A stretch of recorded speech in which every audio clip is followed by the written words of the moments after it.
من الشيطان الرجيم بسم الله الرحمن الرحيم وعرضنا جهنم يومئذ للكافرين عرضا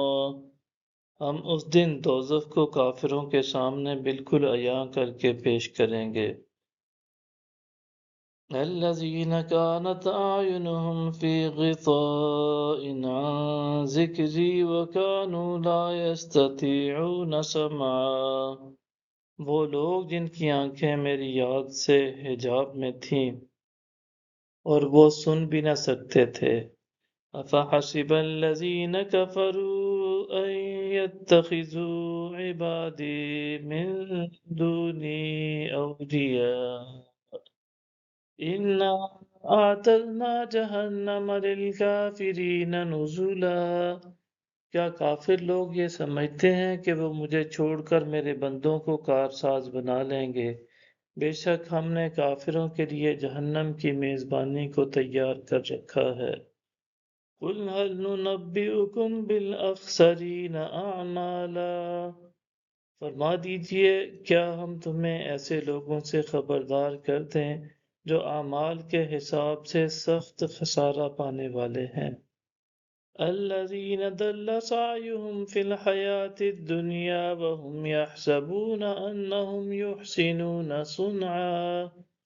یہ وہ لوگ ہیں جن کی ساری جد و جہد دنیا کی زندگی میں ہی برباد ہو گئی اور وہ یہ خیال کرتے ہیں کہ ہم بڑے اچھے کام انجام دے رہے ہیں أولئك الذين كفروا بآيات ربهم ولقائه فحبطت أعمالهم فلا نقيم لهم يوم القيامة وزنا یہی وہ لوگ ہیں جنہوں نے اپنے رب کی نشانیوں کا اور اس سے ملاقات کا انکار کر دیا سو ان کے سارے اعمال اکارت گئے پس ہم ان کے لیے قیامت کے دن کوئی وزنی اور حیثیت ہی قائم نہیں کریں گے ذَلِكَ جَزَاؤُهُمْ جَهَنَّمُ بِمَا كَفَرُوا وَاتَّخَذُوا آيَاتِي وَرُسُلِي هُزُوًا یہی دوزخ ہی ان کی جزا ہے اس وجہ سے کہ وہ کفر کرتے رہے اور میری نشانیوں اور میرے رسولوں کا مذاق اڑاتے رہے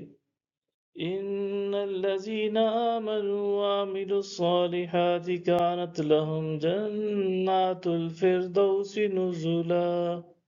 بے شک جو لوگ ایمان لائے اور نیک عمل کرتے رہے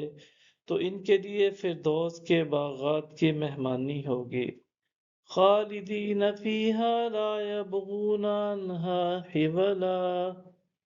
وہ اس میں ہمیشہ رہیں گے